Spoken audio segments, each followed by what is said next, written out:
nossa atitude diante do mundo, Senhor, de relação a tudo. Que o Senhor se faça presente, que o Senhor nos guie, nos conduza nesta manhã, em nome de Jesus. Seja o cada manhã que eu te peço, em nome de Jesus. Amém. Amém. Então, para a gente estar falando sobre esse tema, vamos fazer a leitura que se encontra lá em João, capítulo 3, versículo 16 ao versículo 19. Aproveitando que o nosso irmão Paulo está aqui, o seu poderoso doutor, eu pedi para que ele faça essa leitura, para que a gente possa dar introdução aí ao nosso João 3, versículo 16 ao 19. Amém. Bom dia a todos, paz de Jesus. Vamos ler João 3, 16 ao 19, não é? Porque Deus amou ao mundo de tal maneira que deu o seu Filho unigênito, para que todo o que nele crê não pereça, mas tenha a vida eterna. Porquanto Deus enviou o seu Filho ao mundo, não para que julgasse o mundo, mas para que o mundo fosse salvo por ele. Quem nele crê não é julgado. O que não crê já está julgado, porquanto não crê no nome do unigênito Filho de Deus. O julgamento é esse, que a luz veio ao mundo, e os homens amaram mais as trevas do que a luz, porque as suas obras eram más. Amém. Então a leitura de João 3, versículo 16 ao 19, vai ser a base da nossa conversa esta manhã, falar a respeito. Hoje vamos tratar da fonte da vida eterna e dos obstáculos. Aqui a gente já destaca algumas coisas que a gente vai falar nesta manhã, né? Apego, esperança, vida eterna e veio para ajudar, né? Jesus Cristo veio para ajudar. Passar aqui a palavra para o nosso presbítero Luciano. Está fazendo um teste de áudio? Isso, vou fazer um teste de áudio. Ô, Fábio, eu acho que o seu microfone aqui não está saindo corretamente. Está saindo som aí, gente? Dá um sinal de feliz presente. Não. Não está assim. Não. Usa esse aqui. Pronto, melhorou? Está saindo? Testando. Teste. Esse está saindo, beleza. Então, vamos lá. Eu dizia que o texto que o nosso irmão Paulo leu para a gente vai dar base para a nossa conversa aqui, que é sobre a vida eterna. Essa é a continuação da aula passada. Nós vamos falar hoje sobre as fontes da vida eterna e os obstáculos à salvação. Então a leitura que foi feita aqui do versículo, João 3, do 16 ao 19, vem falando aqui no versículo 16, né? Porque Deus amou o mundo de tal maneira que deu o seu Filho unigênito para que todo aquele que nele crê não pereça, mas tenha vida eterna. A gente vai falar sobre crer, perecer, vida eterna. Porquanto Deus enviou o seu Filho ao mundo, não para que julgasse o mundo, mas para que o mundo fosse salvo por ele. Quem nele crê não é julgado, e o que não crê já está julgado, porquanto não crê no nome do unigênito Filho de Deus. Então aqui a gente já pode ver a base para a gente falar sobre a questão da fonte da vida eterna. Amém? Eu gostaria de passar agora a palavra para os comentaristas aqui, fazer as suas considerações iniciais. Vou começar aqui pelo nosso presbítero Luciano. Luciano, acerca desse texto aqui, da relevância, da importância de a gente conhecer as fontes da vida eterna. A paz do Senhor, meus irmãos, feliz por estar aqui mais uma vez. E quando a gente lê João 3,16, muitos conhecem como o texto áureo da Bíblia, né? Chamam de texto áureo da Bíblia, né? Porque é meio que um texto que praticamente diz o que é o grande objetivo de Jesus quando ele vem ao mundo, né? É para poder exatamente resgatar e dar a condição sobre a vida eterna, né? Essa é a grande realidade. E aí a gente lê, né? Porque Deus amou o mundo de tal maneira que deu o seu único Filho para que todos aqueles que nele creem não pereçam, mas tenham a vida eterna. Falando desse 16, né? é assim, é algo que te deixa com muita esperança nesse momento que estamos vivendo, porque estamos vivendo dias muito difíceis, né? E você olhar para esse texto e falar, poxa, vai passar porque eu não vou perecer. Eu não vou perecer porque alguém morreu por mim, alguém sofreu por mim, e eu hoje posso dizer que eu não estou mais preso a essas coisas. E, enfim, verdadeiramente é um texto bastante forte para a gente poder entender e debulhar ele aí, né? Para a gente poder trabalhar nele aí o tempo todo. E tem muita coisa para ser falada, tá? Muita coisa. Eu só tenho, de verdade, assim, esse amor que Deus demonstra aqui é algo que é difícil de você explicar. É algo que é difícil de você explicar. O amor de Deus Pai e o amor de Deus Filho, que se entrega, né? Se entrega por nós, e a gente precisa agora crer para poder ter direito a essa vida eterna, né? Então, tenho certeza que a gente vai evoluir nesse tema aí. Som, amém. Irmão, nós tivemos aqui um imprevisto. O irmão Paulo que você tirar aqui, mas já está retornando, né? Tem até aquela piada do por que o cachorro entrou na igreja, né? Porque era pastor alemão, né? É verdade. Esse aqui não era pastor alemão não, né? Mas entrou também na igreja. Amém. Mas se o pardal tem encontra pois é, né? casa, né? Então todos os animais são bem-vindos. Amém. Pastor Eli, então passar a bola para o senhor fazer suas considerações finais enquanto nosso irmão Paulo está retornando. Mas considerações finais ou iniciais? Desculpa, eu falei finais? Não. Perdão, irmãos. Olha, até me distraí aqui com o cão. O cão tirou a minha concentração. Brincadeira, né? Mas bom dia, pessoal. Que o amor de Deus esteja no teu coração. A graça de Deus sobre a sua vida. Assim, que o amor de Deus seja tão transbordante e literalmente transbordante quanto esse texto que foi lido. Porque Deus amou o mundo de tal maneira, é uma maneira tal, ou seja, é uma comparação assim, meio que é uma tentativa de comparar alguma coisa e não encontrar alguma coisa para ser comparado, então diz de tal maneira. Pois o evangelista não encontrou especificamente a coisa para ser comparada, né? Então ele diz tal maneira. Muito bonito isso. Então que o amor de Deus seja sobre a sua vida nessa manhã, nesses dias, né?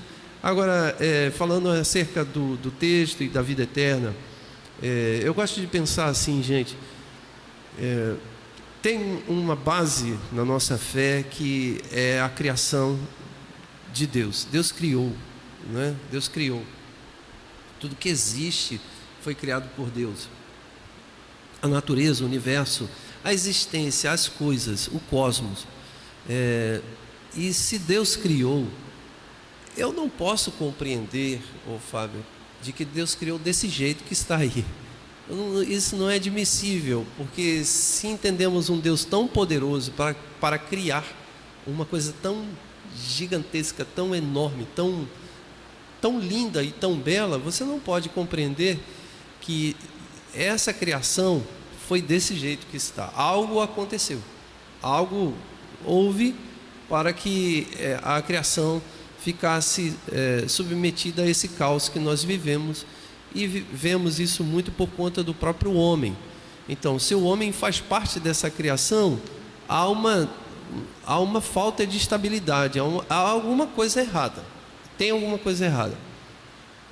Então, se Deus criou, e a gente não pode imaginar que Deus criou desse jeito, alguma coisa aconteceu pelo caminho.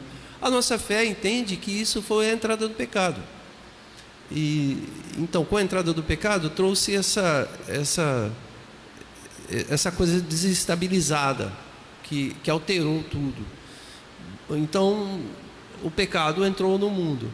Bom, se entendemos que o pecado entrou no mundo e entendemos ele como o Criador tão poderoso, nós não podemos conceber que isso vai ficar desse jeito, que não haverá um jeito de ser consertado isso, de ser reparado. Obrigado pela palavra, é essa a palavra mesmo. ser reparado isso. Eu tenho que compreender de que há um projeto de restauração disso, da criação. Isso me dá muito descanso, isso me dá muito otimismo. Eu descanso sempre nisso. Deus quem começou essa boa obra, essa obra de restauração. Então, esta obra de restauração que Deus tem feito, a base desta obra é o amor. O texto que vocês leram aqui, que nós lemos, né?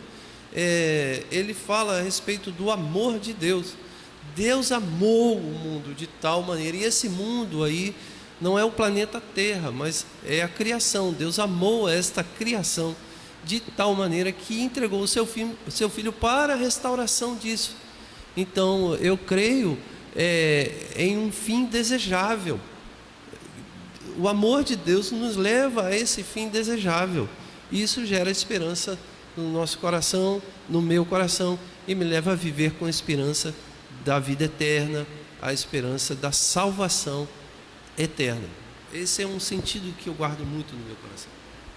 Amém. Eu acho que todos aqueles que creem guardam, né, essa esperança e essa atitude diante da vida, né? Diante das dificuldades, nós cremos que nós temos em Deus esperança para atravessar toda a situação e desfrutar de um plano futuro bem melhor, né, do que nós vivemos hoje, que é justamente a vida eterna.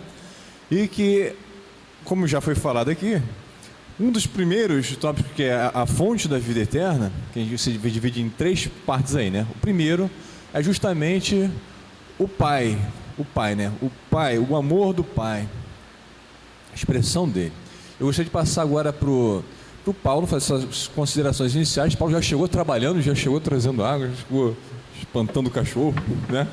Já fez a leitura do texto bíblico, agora vai fazer suas considerações, vai dar saudação para vocês que estão em casa e comentar sobre esse tópico aqui que nós vamos tratar. Amém. Bom dia a todos, meus irmãos, a paz de Jesus. Esse texto, como o pastor Eli, o próprio Fábio falou, o presbítero Luciano, ele traz para a gente o foco da missão de Jesus, né? Então a gente já, com poucos versículos, como foi bem, né, que o presbítero Luciano falou, ele sintetiza tão direitinho muito do que o evangelho quer passar, né? E o próprio pastor Eli também disse que Deus amou o mundo dessa maneira incrível. E para quê? Porque a gente consegue vislumbrar o sentido da vida eterna aqui, não é? Por exemplo, ele não quer que o ser humano pereça, mas ao contrário disso, que a gente tenha a vida eterna. E não perecer, né? A gente lembra, cada Bíblia vai ter uma tradução, né? Mas no caso não perecer, a gente pode lembrar, a primeira coisa que eu pensaria é dos alimentos não perecíveis, né? O primeiro contato que eu tive com essa palavra, né, foi lendo o rótulo. Então a gente pensaria nisso, né? Não perecer. O contrário de não perecer é romper a eternidade. Não perecer, não morrer, não se degradar, não se tornar corruptível, não se corromper, não se degradar, né? O contrário disso é essa vida onde esse novo corpo não sofre essas sequelas desse mundo que está caído. E o que a gente sabe aqui que está dizendo é que ele não quer julgar o mundo, mas o mundo acaba sendo julgado. E o mundo acaba sendo julgado por causa das nossas atitudes mesmo de ficar se escondendo na escuridão para que ninguém veja as coisas de errado que a gente está fazendo. Então esse sentimento é que traz a condenação para a gente. E aqui o texto diz que o objetivo de Deus, enviando o seu único filho, não é condenar o mundo, mas ele quer salvar o mundo. Traz aqui a noção do desejo de salvação de Deus, que é para salvar todo mundo. E aí, corroborando com o que o pastor Eli falou sobre o seu amor, é tudo por amor, porque a gente quer se esconder, como o texto fala, para que as nossas obras não sejam vistas, para que a gente não seja envergonhado porque a gente está fazendo coisa que não deve. Mas Deus quer salvar todo mundo. Ele envia Jesus para salvar todo mundo. E aí a gente rompe a eternidade com essa nova esperança e essa nova perspectiva de não se degradar, de não morrer, de não se corromper. Perfeito, Paulo. Acho que as falas aqui iniciais de todos aqui já deu para a gente compreender bem como vai ser a nossa linha de raciocínio, de pensamento aqui que a gente vai trazer. O Paulo comentou aqui sobre a questão dos alimentos perecíveis, né? Não perecíveis. É bem legal, porque o próprio Jesus, acho que ele diz lá em Lucas, capítulo... deixa eu lembrar aqui, Lucas 20, versículo 38. Tem como abrir, por favor? Lucas 20, versículo 38, que ele vai falar que Deus não é Deus de mortos, Deus de vivos. Isso me lembra outra passagem também lá em, acho que é Êxodo 3:6, quando Moisés está na sarça ardente, aí Deus se revela para ele e fala: eu sou Deus de Abraão, de Isaac e de Jacó. Ou seja, sou no presente Deus de Abraão, Isaac e Jacó. Embora na nossa perspectiva Abraão, Isaac e Jacó estivessem mortos, na perspectiva do Deus, eles estão vivos, certo? E essa passagem aqui, né? O Paulo abriu para mim aqui. Ó. Boa, Fábio, boa. Diz assim, ó, o Paulo abriu para mim aqui, Lucas 20, versículo 38. Ora, Deus não é Deus de mortos, e sim de vivos, porque para Ele todos vivem. Amém, glória a Deus, irmãos. Pastor, isso me enche de alegria e de esperança, como o senhor disse. Verdade. Porque eu penso assim, caramba, quer dizer que o meu tataravô, minha tataravó, que aceitaram Jesus Cristo lá no passado, que eu nem conheci, nem sei quem são, mas eles estão vivos diante de Deus, né, no presença de Deus, e eu creio que um dia estarei conhecendo eles, né? Isso. Seria essa experiência. Amém. Então, aqui retornando para a revista, eu gostaria de ler porque tem uns destaques bem interessantes que o autor colocou. Eu vou ler para os irmãos, diz assim: a fonte da vida eterna, o Pai, né, João 3,16, a expressão do amor dele. Vida eterna deve ser entendida não como um prolongamento matematicamente infinito desta vida. Não valeria a pena, mas como a vida do momento novo que vem substituir este tempo desgastado, este mundo. É um salto qualitativo que começa já, começa agora, começa já, na fé em Cristo e no segmento de sua prática.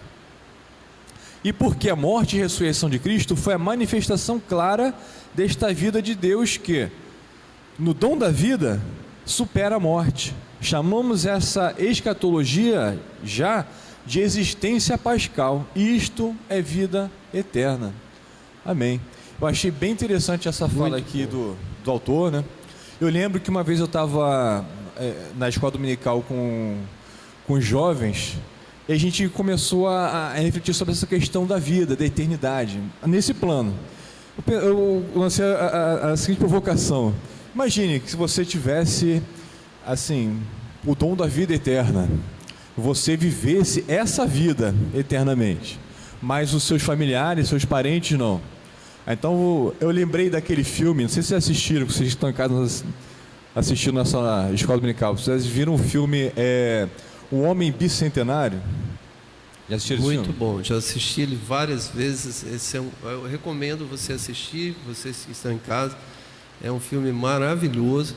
Ele fala ele trabalha a questão da existência humana, né? Ele trabalha a ideia de você viver para sempre sem sentido, né? Pois é, uma vida sem sentido, sem né? sentido. Esse é bem interessante porque ele fala sobre esse filme, né, de inteligência artificial.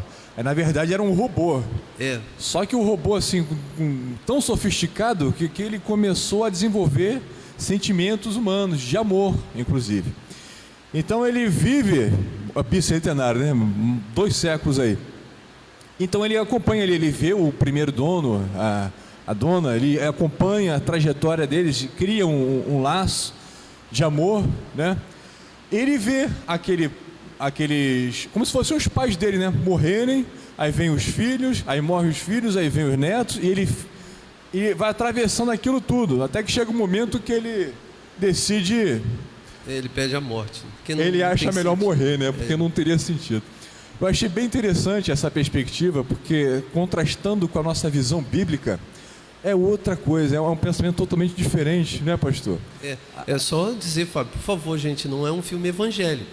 Perfeito, deixa bem claro. Ele, pelo contrário, ele é um filme que está dizendo, e o autor do filme foi muito preciso nisso, que está dizendo, bom, isso que a gente vive não tem sentido, a gente tem que achar um sentido, embora ele não fala nada de Jesus, de Cristo ali. A única forma para solucionar o problema daquele robô era Jesus. O robô tinha que aceitar Jesus. É meio esquisito isso, né? Mas como aquele robô, naquela história, não tinha Jesus, Exato. a solução dele foi o quê? A solução dele foi querer a morte, né? Agora, Fábio, que é interessante também você falar, você fez a leitura, irmãos, deve ser sempre colocado muito claro a base de nossa fé. Nós vivemos hoje um caos muito grande nesse mundo, por conta da pandemia e por conta de tantas outras coisas, e assim será, e vai continuar assim, e a tendência é piorar. Mas tem uma coisa que é importante compreendermos para vivermos nesse mundo de caos. São bases da nossa fé. E a base da nossa fé cristã é a vida eterna.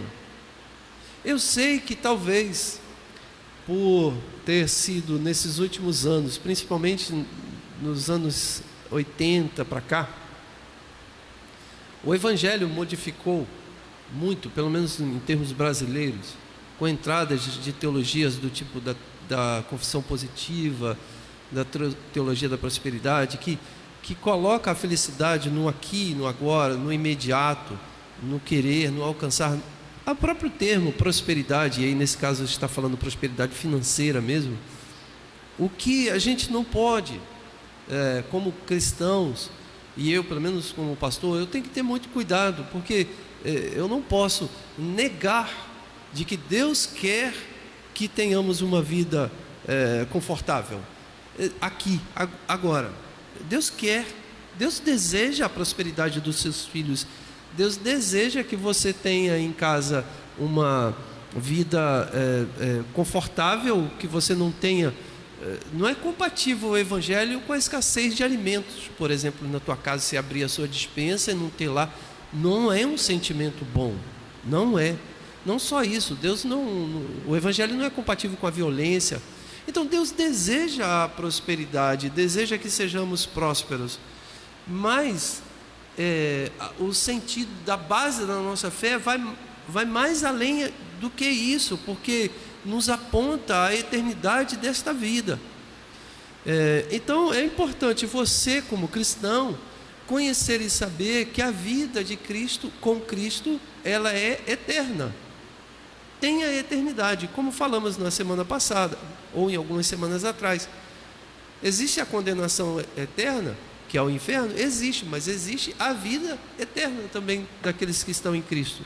Então, o autor, na leitura, ele fala que a vida eterna começa aqui e agora, mas experimentados pelas primeiras gotas de felicidade dessa vida eterna, mas não toda.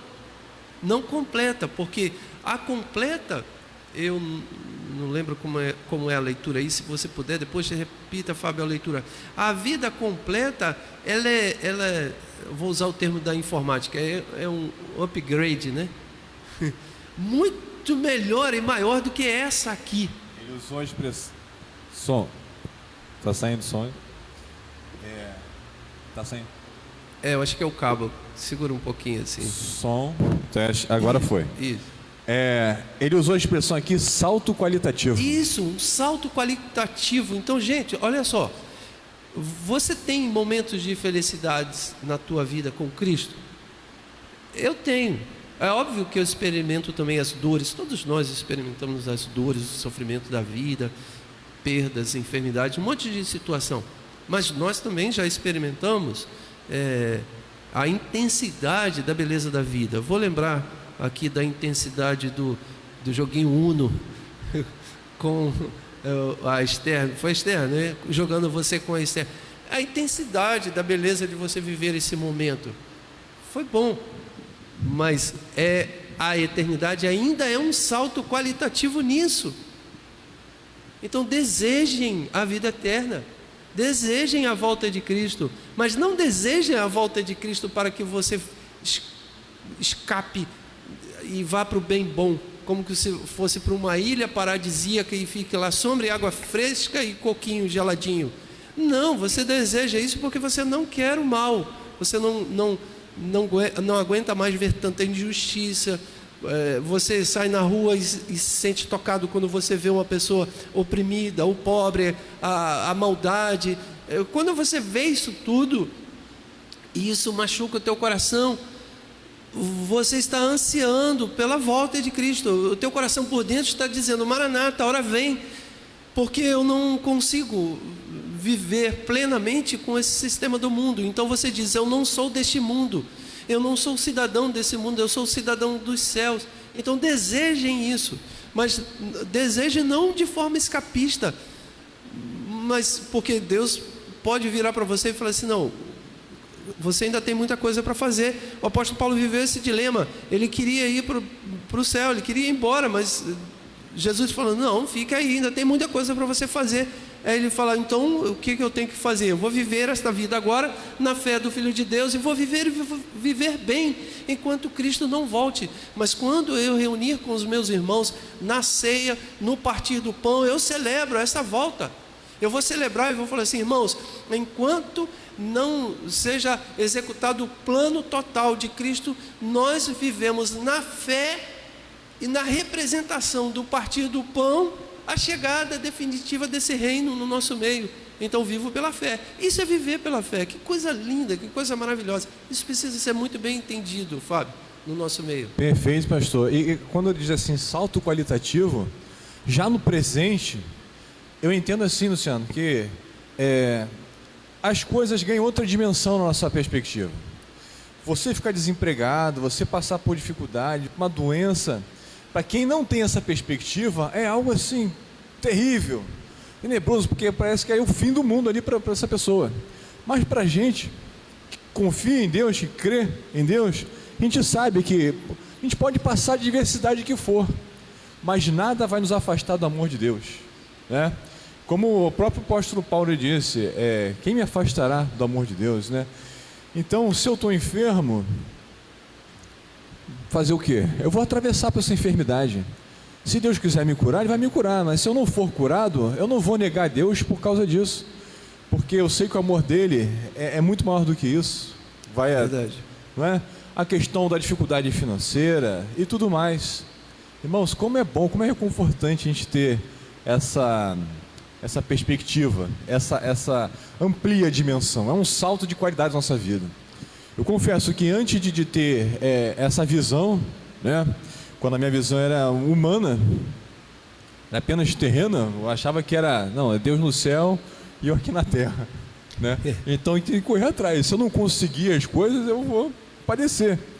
Mas não, irmãos, olha, por isso que é tão importante a gente também falar com relação a teologia da prosperidade, como que ela é danosa, né?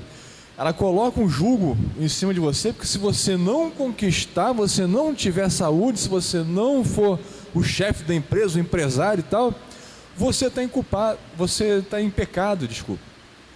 Isso não é verdade, né? Não é verdade. Nada pode nos afastar do amor de Deus. Amém? Você falou que se esperarmos somente nessa vida, somos os mais miseráveis de todos os homens. Foi a fala que você disse. Seria, pastor, então, dizer simplesmente seria, mas a vida eterna é a potencialização da felicidade que temos hoje, sem os sofrimentos. Sem o sofrimento, sem o pecado. Sem o pecado, ou seja, que o que traz o sofrimento, é a consequência do pecado. Então, verdade. Sem essas preocupações que temos hoje, como desemprego, como financeira, saúde, né? Sem essas preocupações, então é você imaginar o seguinte: olha, o que eu vivo hoje de bom é potencializado, né? É maximizado. E os sofrimentos que eu tenho hoje é eliminado. a vida eterna é tudo. Uma vez eu fui convidado para dar uma aula para as crianças, com a Fábula. A Fábula estava lá embaixo na EBD e ela me pediu para falar sobre o céu. Como é o céu para as crianças? E, irmãos, eu pulei uma fogueira. E assim, para eu... porque vai falar sobre o céu para criança, é difícil, né? Aí, lógico que a gente tem que usar de formas lúdicas e metáforas. Dentro disso que você falou, Luciano, eu lembro que o Samuel, eu falei assim, Samuel, o que você mais gosta de fazer? Aí ele começou a brincar, de falar que ele gostava de fazer isso. Aí ele falou, eu gosto de andar de skate. Aí eu falei assim, imagine você andar de skate sem se ralar. Aí eu falei assim, é isso aí, o céu será assim, você poder brincar de skate sem se ralar. É o que você disse, Luciano. É a potencialização dessa vida, sem o sofrimento, né? Sem o pecado, sem as dores. Nós devemos desejar isso. É o salto qualitativo. Às vezes eu digo que a vida eterna é uma volta ao Éden potencializado. Porque não é só voltar ao Éden, não é só voltar lá, mas é vencer de vez o pecado, porque lá no Éden, antes da queda, havia já a potência do pecado, a possibilidade. Na vida eterna, essa possibilidade já não haverá mais. Por que não haverá mais? Porque todos nós estaremos em Cristo, e Ele venceu.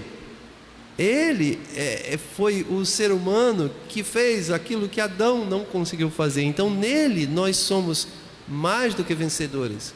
Então por isso vivemos em Cristo. Por isso que o apóstolo Paulo diz, tudo existe, tudo subsiste por Ele. Porque nós viveremos nele, nós viveremos a vida dele.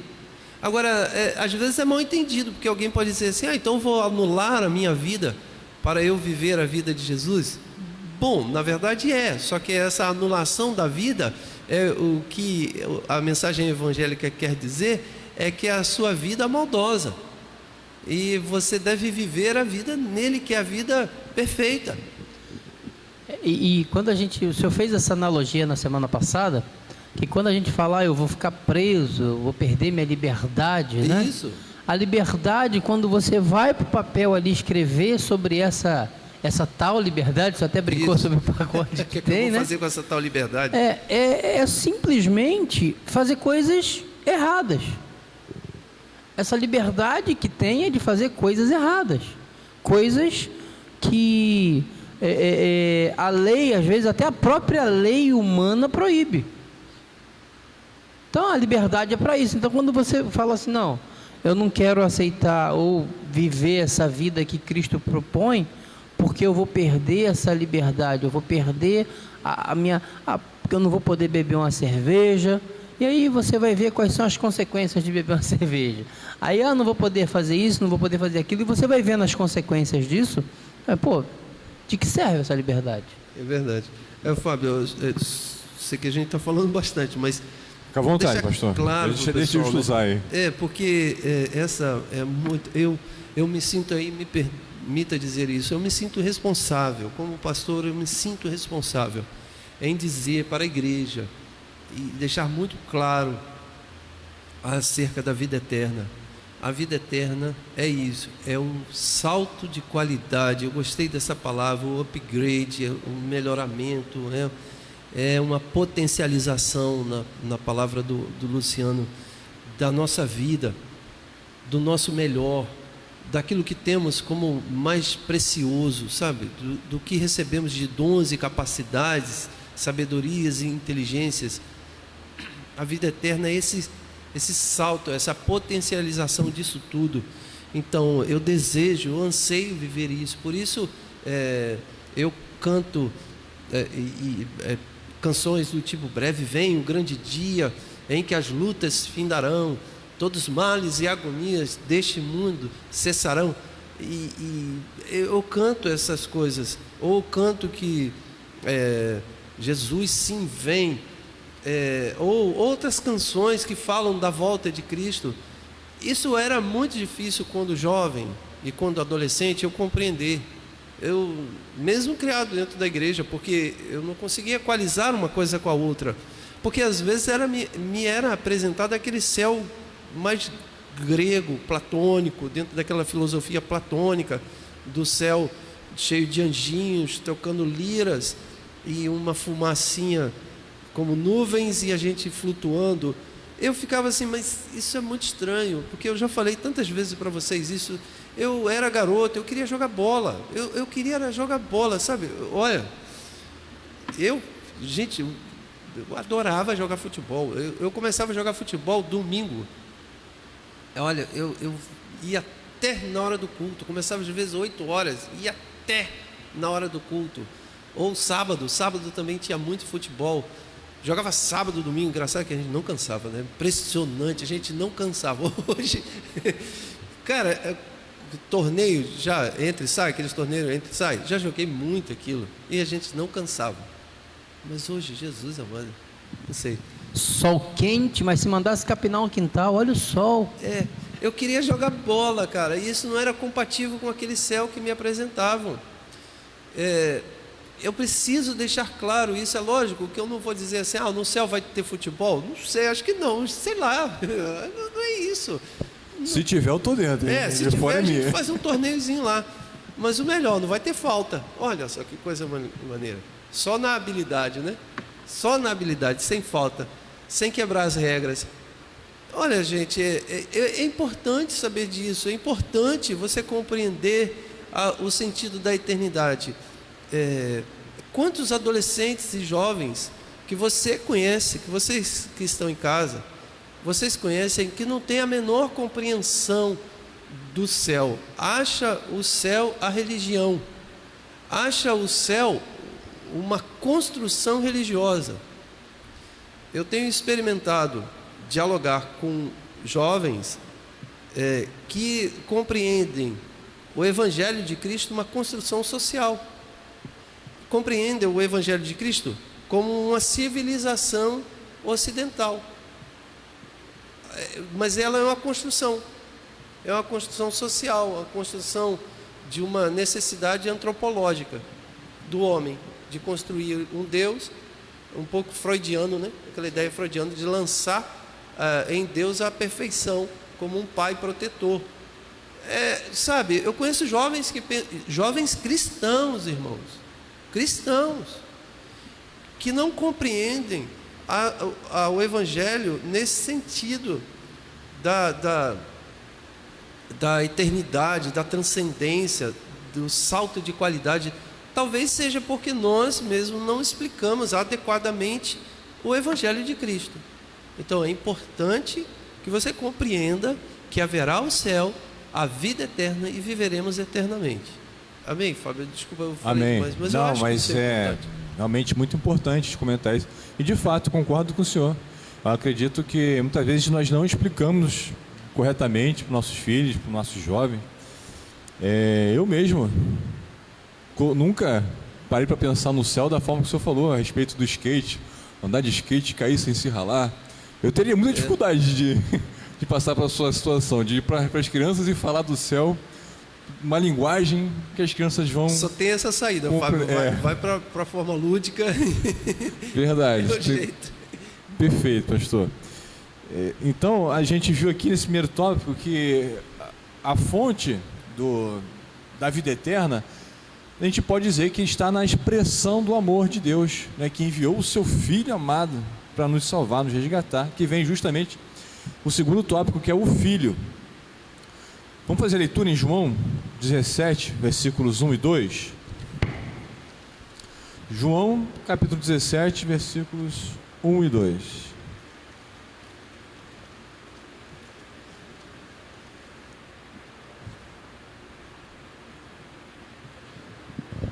Bom, Luciano, por favor.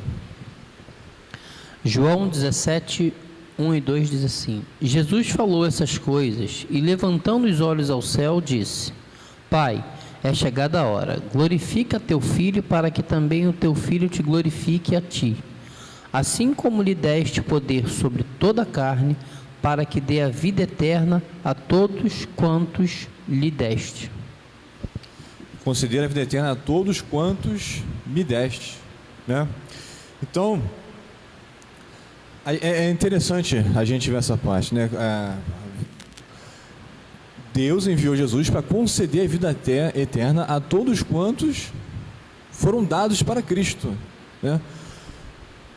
Agora, a gente poderia dizer que seria injustiça de Deus, pastor? Fala assim, não, mas só deu alguns para Jesus. Ajuda a gente a entender melhor isso aí, a justiça de Deus nesse ato aí, pastor. Eu diria que a justiça de Deus nesse ato está na liberdade que Ele deu a todos os homens, né?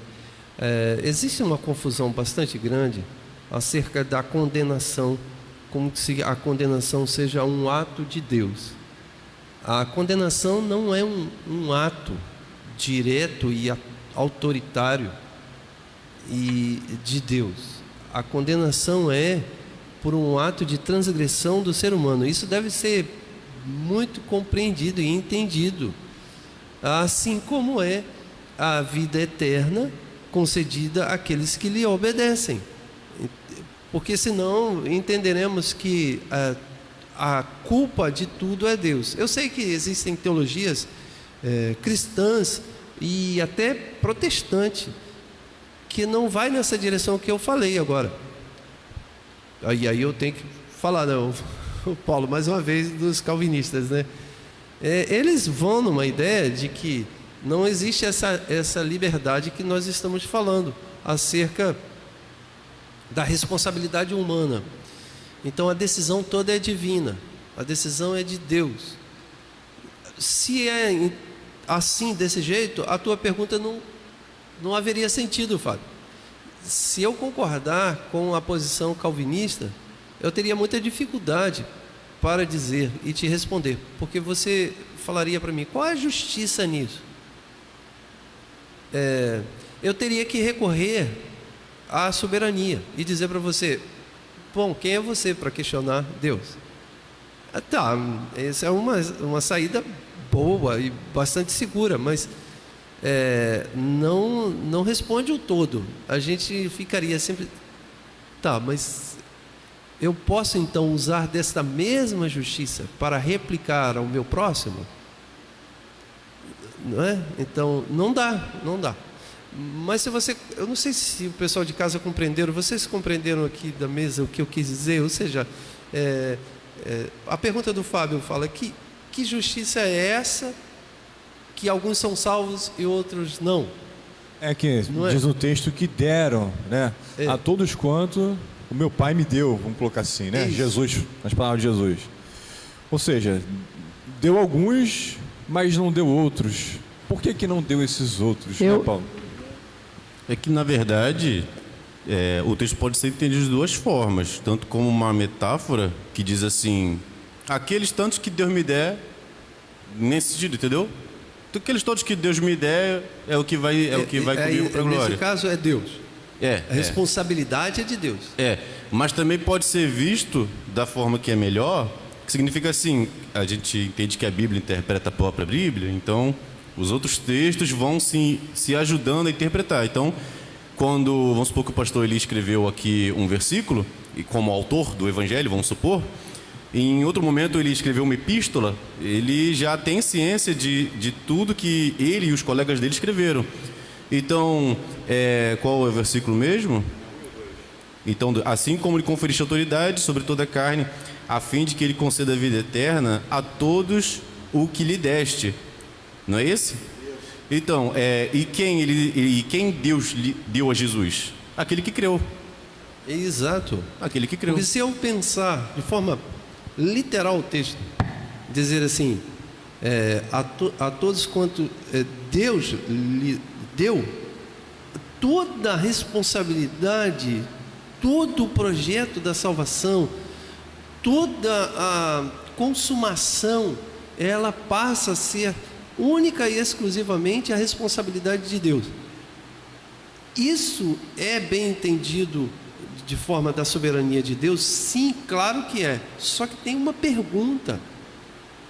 Se é toda a responsabilidade de Deus, então vamos ter que dizer que Deus é quem fez e colocou a pessoa no inferno.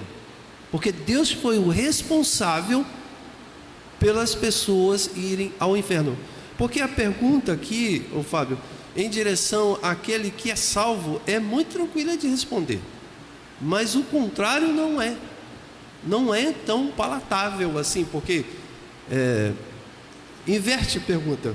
Vamos tentar inverter aqui o texto? Por favor, não quero cometer heresia nem modificar a palavra de Deus, mas para que a gente entenda, porque se há aqueles que são salvos, há também aqueles que são condenados. Então vamos fazer a leitura novamente. Deixa eu cometer isso, porque senão o 17, né? É o versículo 1 e o 2. 1 e 2. Tendo Jesus falado essas coisas, levantou os olhos ao céu e disse: Pai, é chegado a hora, glorifica o teu filho, para que o filho te glorifique, assim como lhe conferistes autoridade sobre toda a carne, a fim de que ele conceda a vida eterna a todos os que lhe destes. Vamos tentar inverter, por favor. Não estou querendo colocar nada de heresia na Bíblia, mas se eu pudesse falar assim, a fim de que lhe conceda a condenação a todos aqueles que o Senhor me deu. Inverta isso, fica meio ilógico. A todo aquele que ou se não, melhor ainda, eu vou construir de outra forma, a fim de que lhe conceda a condenação a todos aqueles que o Senhor não me deu. Um pouco, parece que fica uma briga entre Jesus e Deus, falando assim, eu queria morrer por todos, mas o Senhor só me deu alguns. Por que o Senhor não me deu todo mundo? Fica meio estranho isso, e é herético, completamente herético, heresia pura, e não há nenhum senso de justiça. Então, a salvação é todos aqueles que o Senhor me deu. Bom, o Senhor me deu como? Foi respondido: em Cristo, só por Cristo. Cristo é o caminho, Cristo é o centro.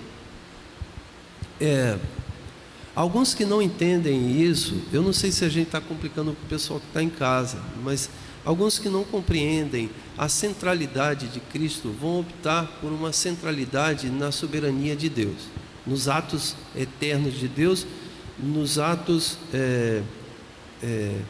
secretos, né, de Deus. Então tudo está predeterminado, tudo está estabelecido. Então a salvação se deu quando? Não foi em Cristo, foi nos atos eternos. Gente, eu não posso concordar com isso. A salvação é em Cristo. Cristo é o centro. Nós somos cristocêntricos. Cristo é o centro de nossa vida. Eu tenho dito, se tirar Cristo de toda a leitura bíblica, nós seremos idólatras. Pastor, só para reforçar o que o senhor está dizendo, aqui na leitura do texto aqui da revista, tem um comentário que eu gostaria de ler. Diz assim, a vida eterna se resume na vinda... A vida eterna se resume na vida em Cristo e com Cristo. Isso. Viabilizada pela experiência de conhecimento pessoal de sua pessoa. Esse é um comentário. Tem outro em seguida, Os assuntos na terra, os santos na terra anseiam pelo céu, mas nunca o céu sem a visão concreta de Cristo. Sem Cristo, o céu não é céu. Perfeito. É melhor estar em qualquer outro lugar com Cristo do que estar no próprio céu sem Ele. Perfeito. Sem Cristo, todas as iguarias não passam de um banquete fúnebre. Afirmo que as alegrias do céu não são as alegrias do céu sem Cristo. Ele é o próprio céu dos céus. Portanto, ver a Cristo é o que constitui a vida eterna. Olha só, é muito forte o texto quando diz vivo pela fé no Filho de Deus. É muito forte.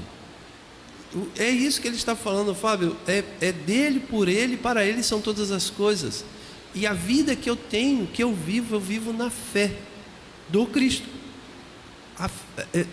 Você pensar de outro modo destrói a concepção do que é viver pela fé. Ou seja, o que é viver pela fé? Não vivo eu, mas Cristo vive em mim. Eu negar a minha vida e viver a vida de Cristo. E vivendo a vida de Cristo, é isso aí, eu estarei no céu em Cristo, por Cristo. Porque Ele não somente fez todas as coisas, mas Ele sustenta todas as coisas. Tudo existe e tudo continua a existir por Cristo. Então, um céu sem Cristo é inferno. Não tem como. Acho que o Paulo falou uma frase, responder a Bíblia pela Bíblia, né? Nós lemos um dos primeiros capítulos que lemos versículo que lemos, foi João 3,16. Todo aquele que nele crê, não pereça, mas tenha vida eterna. E aqui, mais abaixo, aqui no versículo 6, diz assim: manifestei o teu nome aos homens que do mundo me deste, eram teus e tu me deste, e guardaram a tua palavra. Ou seja, esses guardaram. Então, ou seja, no que a gente está falando, está vendo aqui no versículo, que eu entendo é assim, até biblicamente falando, a Bíblia fala que Deus não quer que ninguém pereça, né? Deus não quer, Deus quer que todos se salvem. Mas aí tem a liberdade, o livre-arbítrio, né? Que faz a pessoa escolher. Eu tenho aqui o caminho para poder seguir, tem as regras, né? Conforme eu falei até da casa, né? A casa é de Deus, então Ele cria as regras de quem vai, de como ir. E aí, se eu tenho o direito de escolher ou não, se eu perco esse direito, eu não tenho liberdade, conforme o pastor está falando. Se Deus não me dá esse direito de escolha, eu não tenho liberdade. Aí seria a soberania dele falando: ó, vocês vão todos e acabou, né? Mas não é isso. O que diz aqui é exatamente que, no meu entendimento, né, que todos foram dados a Cristo, porém alguns entenderam e aceitaram aquilo ali. Perfeito, Luciano. Eu também entendo dessa maneira, né? E tem uma passagem em Mateus 22, o versículo 11 e 12 está aqui destacado, né? Que fala das bodas, Jesus trazendo parábolas, ilustrando como seria o reino dos céus, né? Ele fala: o reino dos céus é semelhante a um homem que preparou um banquete, uma festa, e saiu a convidar as pessoas para participar desse banquete. Enviou seus empregados para fazer os convites, mas as pessoas rejeitaram o convite. Ficaram lá: não, tem que trabalhar, tem que cuidar do meu campo, tem que cuidar do meu negócio, e rejeitaram o convite. Então eles voltam, falam com o senhor deles, e o senhor fala: então vocês vão, o banquete está pronto, mas os convidados são indignos, né, de estar presentes. Então saem pelas ruas, pelos cantos e convidem quem vocês encontrarem e tragam. E aquele banquete ficou lá cheio de pessoas boas e más, diz assim, né? E para participar daquele evento, eles teriam que vestir uma túnica especial. E quando o senhor daquele evento, né, ele passa para saudar, né, os que estão participando, ele encontra ali um que está sem as vestes, né? Então ele fala: ó, esse aqui não está com as vestes. Amarra a mão, amarra os pés dele e lança fora. Lá haverá fogo e ranger de dentes. Essas vestes, essas túnicas aí representam quem? A aceitação que o Luciano está dizendo, né? Foi oferecido a todos. O convite está aberto. Foi oferecido a todos. Todos podem receber a Jesus. Ele morreu por todos. Não foi por mim, não foi pelo Eri, foi por todo mundo, né? Agora, há aqueles que aceitam, recebem Jesus Cristo e é como no exemplo aqui, como se fosse uma túnica, né? Uma veste. Se você rejeitar essa veste, você vai ser excluído desse banquete, né? Que até a figura do banquete é representada como a vida eterna, né, pastor? É bem metafórico tudo isso, né? A parábola, as vestes também é muito bem representado em todo o Antigo Testamento, com o sacrifício dos animais, que o próprio sacerdote aspergia o sangue sobre si, né? Lá em Adão, quando Adão peca, Deus faz vestes de pele de animais e cobre a nudez de Adão. Então, aí Jesus utiliza dessa metáfora da túnica. Então, tudo é nesse sentido de que nós estamos no reino e entramos no reino dos céus porque vestimos a Cristo. Então, não vivo eu, mas Cristo vive em mim. Então, por Cristo eu estou lá.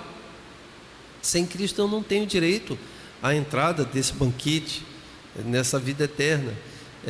E a parábola mostra a liberdade, porque há rejeição. O convite é feito, mas já há rejeição, pessoas que rejeitam estar com com ele. Tem a parábola que fala acerca de que o Senhor sai convidando todo mundo, né?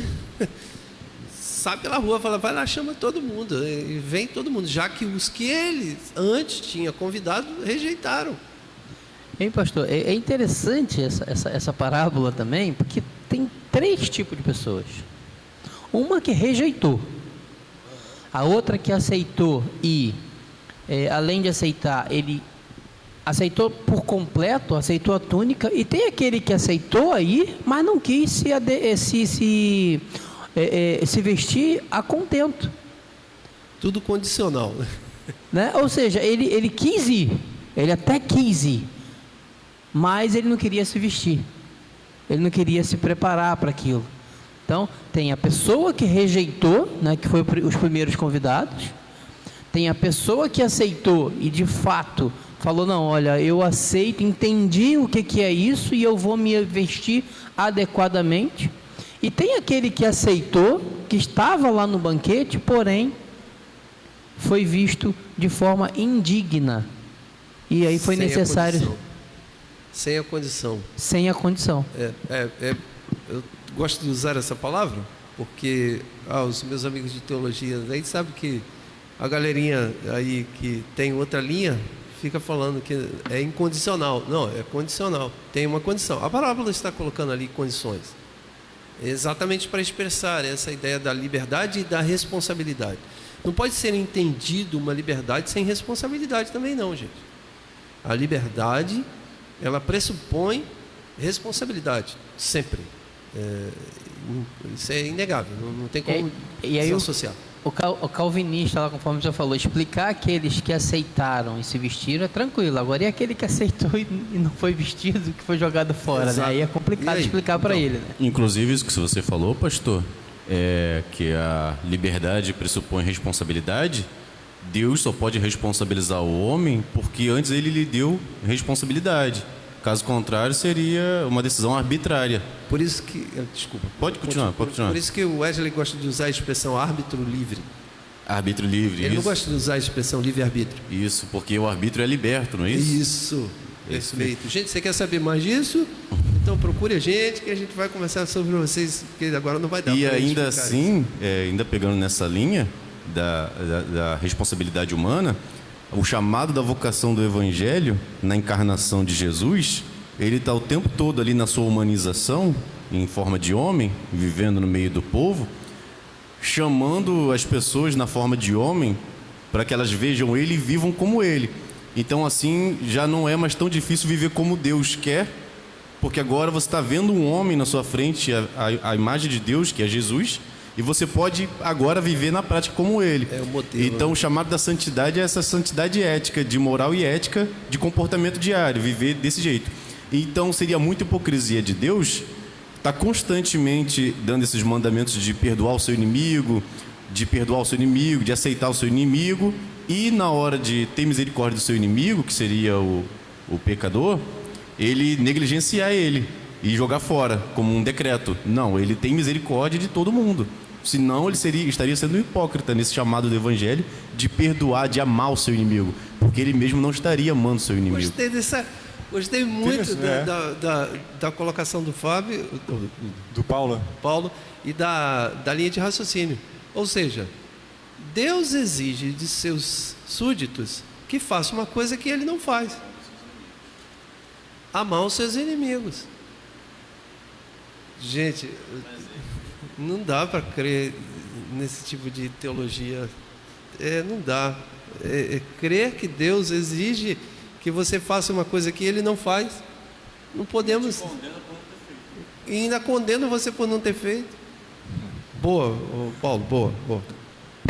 Pastor, eu lembrei de uma coisa aqui da minha infância, que às vezes eu pegava assim, uma coisa errada, né, e tal. Aí eu falava com meu pai, mas olha só, faz o que eu mando, não faz o que eu faço. É parecido, Deus vai Isso falar é o médico, isso, né? O médico faz muito... Pois é, mas no caso aqui, o exemplo que o Paulo deu é totalmente contrário, né? Jesus, ele fez o que a gente tem que fazer, deixou o exemplo concreto, prático pra gente, não ficou só nas ideias. Amém. Então, a gente pode dizer que a fonte da vida eterna está no Pai, na expressão do amor, no Filho, né, através do seu sacrifício, trouxe a salvação para cada um de nós, mas também no Espírito Santo. O Espírito Santo, como é que ele vai agir? Como é que ele vai ser a fonte da vida eterna? Vamos fazer a leitura em João, capítulo 6, versículo 63. E eu pedi para o Luciano abrir em João 7, versículo 37. A gente faz a leitura do 37 ao 39. Se o Paulo encontrou em João 6, 63, pode ler, por favor. O Espírito é o que vivifica, a carne para nada aproveita. As palavras que eu vos tenho dito são Espírito e são vida. Amém. O Espírito vivifica. E agora, por favor, João 7, versículo 37 ao 39. E no último dia, o grande dia da festa, Jesus pôs-se em pé e clamou, dizendo: Se alguém tem sede, que venha a mim e beba. Quem crê em mim, como diz a Escritura, rios de água viva correrão do seu ventre. E isso disse ele do Espírito, que haviam de receber os que nele crescem, porque o Espírito Santo ainda não fora dado, por ainda Jesus não ter sido glorificado. Amém. Então essas são as duas passagens bíblicas, né, que foram destacadas para a gente comentar a respeito do Espírito Santo como sendo fonte de vida, né? O Jesus, lá na primeira passagem, 6,63, diz que o Espírito vivifica, e as palavras que ele diziam eram Espírito de vida. Depois, lá na leitura que o presbítero Luciano fez, deixa bem claro ali, né, que essas palavras expressavam o Espírito Santo, que ainda não havia se manifestado, mas se manifestaria, né, porque, se não me engano, já é a oração sacerdotal que ele está fazendo. Jesus já está prestes a passar pela crucificação, depois daquela experiência. Então ele já estava revelando quem viria, né? O Espírito Santo, aquele que gera vida.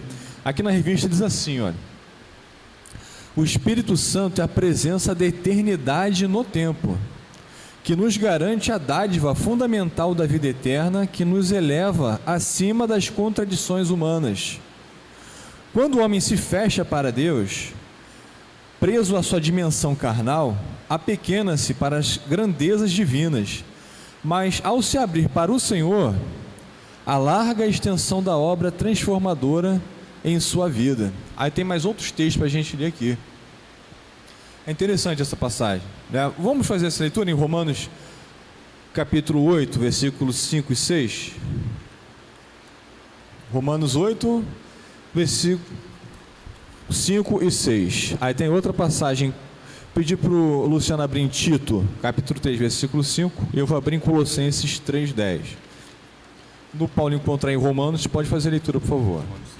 Romanos 8, versículos 5 e 6. Porque os que se inclinam para a carne cogitam das coisas da carne, mas os que se inclinam para o Espírito, das coisas do Espírito. Porque o pendor da carne dá para a morte, mas o do Espírito para a vida e paz. Tito 3, versículo 5. Não pelas obras de justiça que houvéssemos feito, mas segundo a sua misericórdia, nos salvou pela lavagem da regeneração e da renovação do Espírito Santo. Amém. E mais um texto que eu gostaria de ler aqui é em Colossenses 3, versículo 10. Eu vou ler aqui para os irmãos. Diz assim: E vos revestistes do novo homem, que se refaz para o pleno conhecimento segundo a imagem daquele que o criou. Amém. Então o Espírito Santo, eu entendo assim, tá? A gente pode dizer que ele é a fonte de vida eterna, no sentido que ele opera essa transformação em nossas vidas, né? Vai nos adequando, vai nos moldando conforme o caráter de Cristo, né? Então a gente vai deixando de lado aquela nossas paixões carnais, mundanas, né? Aquele apego pelas coisas terrenas, e vamos gradativamente, né? Dia após dia, sendo transformados à imagem do próprio Jesus Cristo, né? com relação à questão do caráter, né, pastor? Então, essas são as três fontes da vida eterna: o Pai, o amor, né, a expressão dele; o Jesus Cristo, o Filho, que ele fez a ponte, ele fez o canal, a ligação, né, com o Pai. Ele fez o resgate através do sacrifício dele. Ele trouxe a oportunidade de todos serem salvos. É como foi bem explicado aqui, o Luciano colocou, que é a questão da liberdade de você optar em seguir a Cristo ou não. E o papel do Espírito Santo, que é o de nos transformar, né, dia após dia, nosso caráter, as nossas ações, nossas atitudes. Então a gente vai para o próximo. Fábio, deixa eu só fazer uma colocação. Pode falar, pastor. No sentido, perdão, no sentido de que acerca do papel do Espírito Santo no nosso coração, ou o papel, Deus, não estou querendo menosprezar, mas o trabalho, vamos dizer assim, o trabalho amoroso, o trabalho digno, dignificante do Espírito Santo de Deus no nosso coração, na nossa vida. Nós falamos aqui a centralidade de Cristo, né? Então falamos primeiro de Deus Pai, depois falamos a respeito do Deus Filho, o Jesus Cristo. Então tudo por Ele, para Ele são todas as coisas, centralidade, cristocêntricos que somos. Agora chegamos no Espírito. Quando falamos anteriormente que não vivo eu, mas Cristo, citamos esse texto de Gálatas, não vivo eu, mas Cristo vive em mim, tem que ser compreendido a existência ou o trabalho do Espírito Santo para que isso seja levado a cabo. Porque se você declarar por você mesmo, não vivo eu, mas Cristo vive em mim, você encontra, por você mesmo, você encontra algumas dificuldades. A primeira dificuldade é que Cristo não está aqui. Não vivo eu, mas Cristo vive em mim. Então alguém poderia chegar para você e falar assim: mas como assim? Ele já morreu. Como que Cristo vive em você? Ele já morreu. A segunda dificuldade: peraí, Cristo era um homem, como ele vai viver em você? É impossível fisicamente. Isso não há. Exato. Tem a impossibilidade física, porque Cristo, Deus encarnado em Cristo, havia uma limitação física. Na encarnação de Deus em Cristo há essa limitação, por isso o processo, por isso Cristo não poderia ficar vivendo eternamente entre nós. Ele tinha que morrer e tinha que ressuscitar, para que seu Espírito habitasse em nós e nós vivamos hoje pelo Espírito que nos é dado no nosso coração. Então, quando fala não vivo eu, mas Cristo vive em mim, essa vivência se dá pelo Espírito. O texto de Gálatas também fala a respeito de que essa vivência de Cristo em nós, pelo Espírito Santo que habita em nós, é conflitante com a nossa natureza caída, pecaminosa, porque fala o tempo todo que o Espírito milita contra a carne, e esses são opostos entre si. Essa carne não é o corpo, gente. Essa carne é a natureza pecaminosa. Então você tem uma natureza pecaminosa com uma natureza divina em você. E aí você dê lugar ao Espírito Santo. É aquela velha máxima, né? Você quer se tornar um santo, deixa a sua carne passar fome. Mas não é carne e corpo, gente. É natureza pecaminosa. Isso precisa ser compreendido. A gente brinca muito, né? Quando a gente está no meio do churrasco, né? A gente fala: agora eu vou entrar na carne. Isso é apenas uma brincadeira, gente. Mas não tem nada a ver com a ideia da carne como natureza pecaminosa. Então veja bem, o texto nos diz isso, de que a centralidade da vida eterna se dá por Deus, se dá por Cristo, já falamos isso, e agora se dá pelo Espírito, porque o Espírito habitando em nós já é a eternidade em nós. O autor do texto fala isso. Já é a eternidade habitando em nós. Então vivemos a eternidade já, porque o Espírito habita em nós, e o Espírito Santo é eterno. Então veja só, você que está em casa, imagine a eternidade habitando em você. Se é que você tem o Espírito Santo de Deus, como a pergunta do apóstolo Paulo. Ele fala, se é que o Espírito de Cristo habita em vós. Se é que Cristo habita em vós. Então, se você tem a Jesus Cristo, você tem o Espírito. Se você tem o Espírito, você já tem a eternidade vivendo em você. Então, você vive essa vida agora, já desfrutando de uma eternidade, porque o Espírito habita em você. Veja como tudo completa uma coisa na outra, né? Tudo se encaixa uma coisa na outra. Perfeitamente. Então, passando para o próximo tópico, pastor, os obstáculos agora à vida eterna. O primeiro destacado aqui foi a incredulidade. Vamos fazer leitura em João, capítulo 5, versículo 40?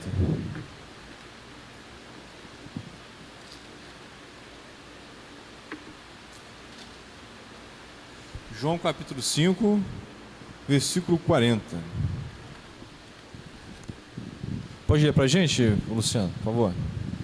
João capítulo 5, versículo 40 diz: E não quereis vir a mim para terdes vida. Não quereis vir a mim. Não querer, né? Não tenha vontade de vir a mim para ter vida. Então, É uma rejeição deliberada. Uma rejeição, né? Uma rejeição fundamentada no quê? Na incredulidade. E talvez né? E essa incredulidade, ela pode ser o quê? Ó, aqui na revista diz, ó, esta resistência a Cristo se desdobra em várias formas de pecado, tais como a mentira, aí tem um versículo aqui, o apego às honrarias humanas, o egocentrismo, a obstinação espiritual e a inimizade com Cristo. Então a incredulidade, ela, segundo o autor, aqui eu concordo com a opinião do autor, talvez acrescentaria até mais alguns aqui, né? Mas ela se desdobra nesses aqui, ó. Mentira, a pessoa, ela é apegada à mentira, né? Vive na mentira, tal. Então ela sabe que, reconhecendo a Cristo, ela tem que abandonar a mentira. Então ela prefere rejeitar Cristo, né? Negar Cristo para viver na mentira. A liberdade que as pessoas não querem abrir mão. A pessoa quer liberdade para viver na mentira. O apego às honrarias humanas. Às vezes, você ter um compromisso com Cristo vai implicar em você abrir mão de certo cargo, de certo posto, de certa honraria. É um exemplo que a gente teria ali nos tempos de Jesus mesmo, dos fariseus, dos escribas, né? Que eles se apegaram tanto às regalias, aos privilégios que eles tinham de desempenhar certa função religiosa, que isso serviu como obstáculo para eles reconhecerem Jesus como Filho de Deus, como o Cristo, né? Eles acabaram se apegando tanto àqueles privilégios, aquelas coisas que eles recebiam ali, que isso acabou gerando incredulidade neles.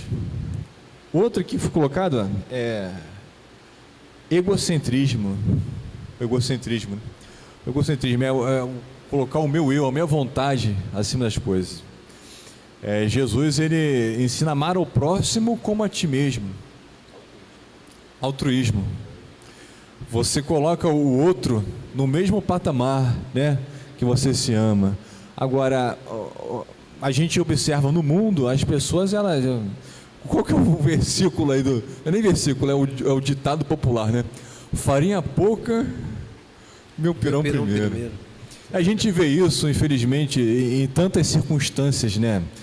Você vê aí na questão da vacina, inclusive, né? A pessoa tem um cargo, ela tem um privilégio, então, opa, peraí, não... Está em 70 anos, mas eu tenho 50. Não, mas eu sou presidente da empresa tal, eu tenho dinheiro, eu tenho condições, então eu vou furar a fila, vou tomar antes. Aconteceu uma coisa que eu fiquei abismado aí anos atrás, foi em 2011, no verão ali, teve aquela tempestade em Nova Friburgo, desbarrancou, morreu muita gente. E a gente começou a fazer doação, doava roupa, água, mantimento e tal. E depois de um tempo a gente ficou sabendo que tiveram pessoas que elas pegaram aqueles galões de água e começaram a vender 10 vezes acima do valor para poder lucrar com aquela situação. Aí você pensa, onde é que essa pessoa está, né? Onde é que está o amor ao próximo dessa pessoa, né? Não se compadeceu. O negócio que era doação, chegou lá gratuito, a pessoa se apossou daquilo e está vendendo, ela está vendo a necessidade que a pessoa estava passando. A pessoa perdeu tudo, perdeu casa, documento, trabalho às vezes, né? E não tinha condições nenhuma de comprar o galão de água. Mas a pessoa estava querendo explorar aquela oportunidade para poder... Você vê até onde vai o egoísmo do homem. Terrível, né? Terrível. Por isso que a vida de Cristo é totalmente contrária, né? A esse tipo de vivência, né? Pelo contrário, ele se deu, ele se doou, ele se entregou. Contrário a tudo isso, esse tipo de comportamento que é egocêntrico, é um comportamento que olha para si, como você disse, a farinha pouco, meu pirão primeiro, e isso é o empecilho. Isso é os elementos que te lança fora da possibilidade de viver eternamente. Porque não se pode viver eternamente com esse tipo de sentimento no coração. Seria contraditório você chegar no céu, você chegar lá e... Eu acho que todo mundo ia ficar rindo da tua cara no céu, né? Você sai querendo pegar tudo para você, comer tudo sozinho, todo mundo ia falar, esse cara tá louco, não é para ele ficar aqui não. Pastor, olha, eu vou fazer aqui um testemunho de uma coisa assim, não é muito legal, né, que eu presenciei, mas assim, você sabe que eu sou militar, e quando eu estava no meu curso de formação ali, tinha vezes assim que a gente ficava... Às vezes um professor tinha algum problema, estava doente, não comparecia, a gente ficava com um tempo vago. Aí nesse tempo vago fazia aquelas rodinhas, né? Juntava e começava a conversar. Eu lembro que tinha uma rodinha de colegas. Aí quando eu cheguei, parei para escutar as histórias, o pessoal estava contando vantagens, assim, que eu não achava a menor graça naquilo. Porque falou assim, um chegou e contou, caramba, eu não pago mais nada. Eu cheguei na açougue e pedi, me vê tanto disso, tanto daquilo outro e tal. Aí o cara pegou, embrulhou, botei e saí fora. Aí o açougueiro virou, mas vem cá, vai pagar? Não, eu vou pagar nada, eu sou tal, né? Sim. Aí mas assim, não foram todos, mas tem uns 3 ou 4 começaram a rir, a achar mó graça, mó barato aquilo. Irmãos, aquilo me deu uma revolta tão grande naquela rodinha, que eu virei para ele e falei assim, olha, se eu fosse você, eu teria vergonha de falar isso, porque ele é um trabalhador, ele está trabalhando. E você está saindo da sua condição de trabalhador e está vindo para essa aqui agora de servidor público. Mas se alguém chegasse para você e te fizesse isso, como é que você se sentiria? Né? Não seria algo que traz asco? Eu, sinceramente, eu senti vergonha ali vergonha alheia, vou dizer, né? Eu acredito que ele já tenha mudado a sua ideia, o seu pensamento. Hoje passou 10 anos dessa situação. Deus quer que ele mude, e, em nome de Jesus, que ele mude realmente. Mas, Fábio, agora o que é impressionante é que a gente, analisando, né, que a pessoa sem o Espírito de Cristo, ela se torna tão egocêntrica que ela é capaz de expressar isso, ouvir você falando o contrário, ouvir a sua repulsa contra aquilo e olhar para você e... Não. Ele não sente, ele não consegue perceber o tamanho do abismo, da podridão do seu pecado. Ele não consegue compreender. Ele vai falar assim, que se lasque. Você tentou posicioná-lo, colocando o outro e fazendo com que ele enxergasse o outro, que é o altruísmo, citado pelo Paulo.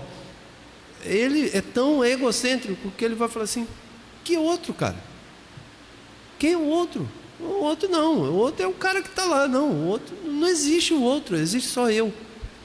É terrível. Pastor, eu usei esse exemplo aqui só para ilustrar o que o senhor estava falando, que uma pessoa que é egocêntrica, que é mentirosa, que é tão apegada a essas honrarias humanas, ela vai se sentir totalmente desambientada no céu, um peixe fora d'água. Sim. Né?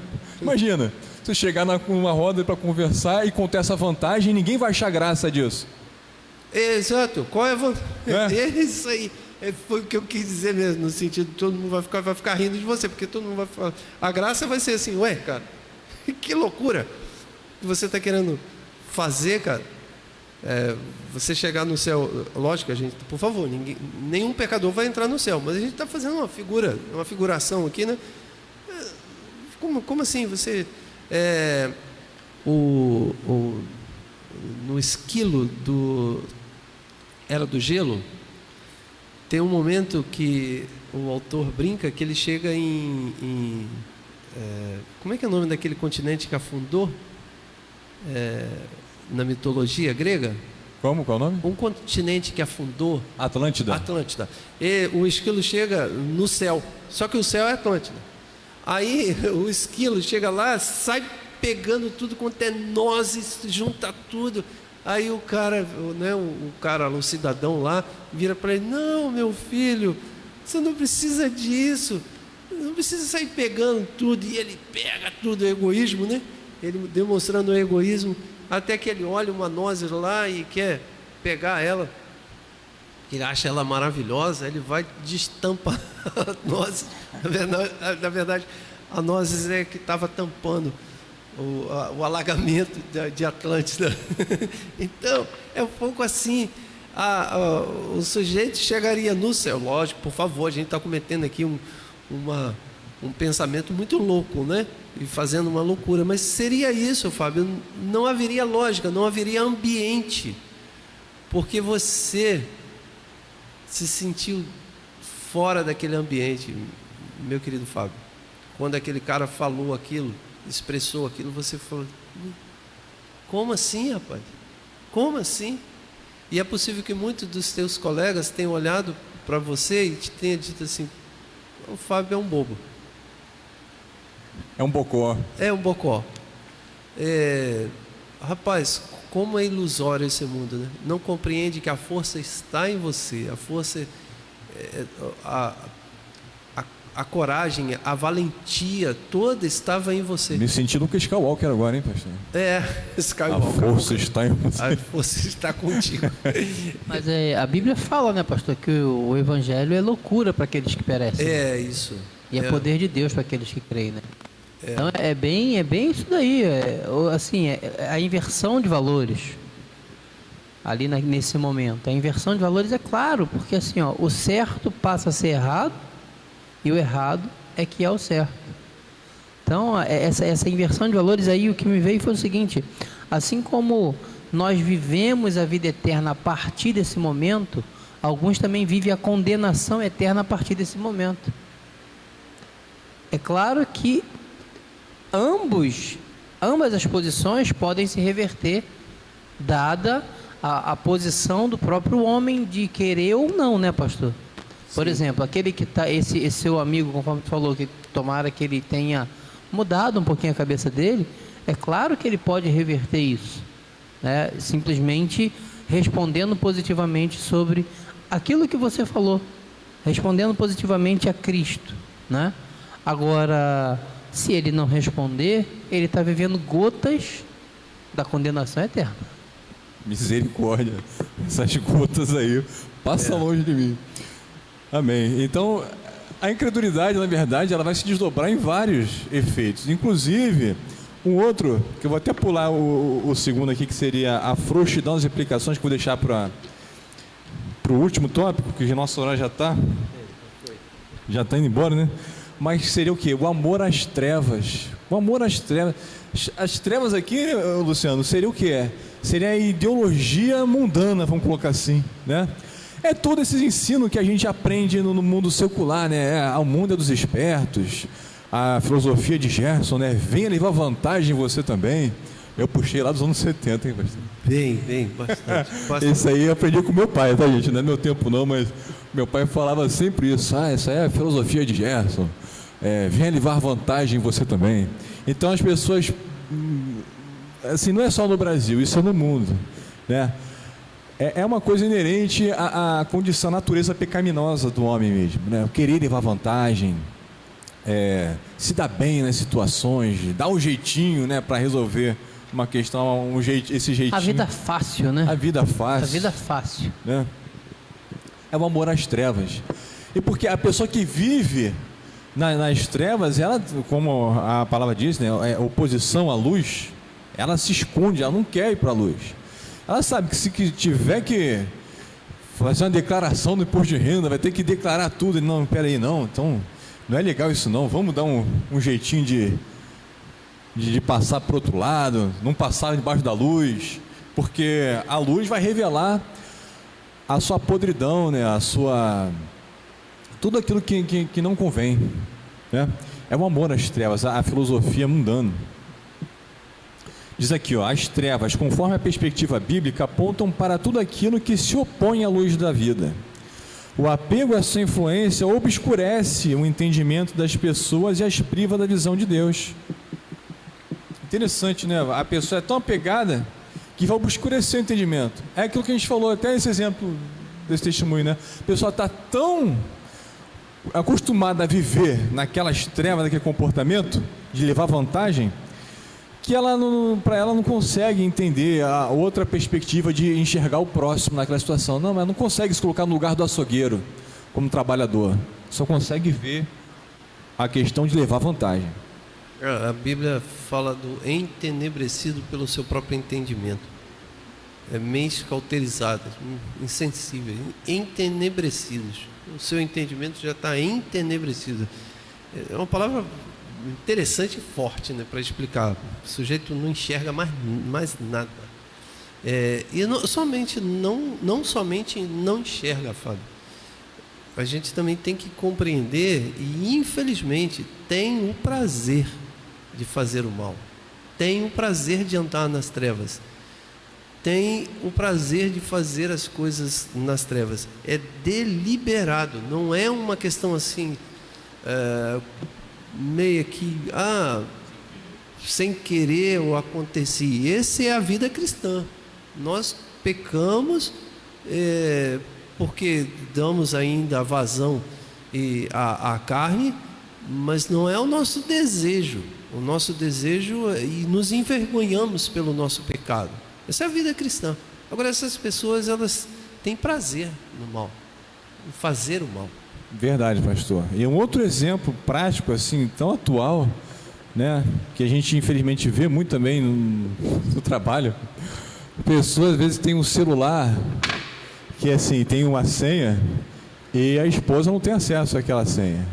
Sim, isso porque ali está recheado de coisas incriminadoras, né, que vão já perto da briga. E tem uns que já passaram até no outro nível, que já tem um celular para ficar em casa, outro celular que deixa escondido na gavetinha lá, que irmãos, isso eu tive um amigo que tinha 3 celulares. Ele dizia que era um de casa, o outro era do golpe, o outro era do golpe do golpe.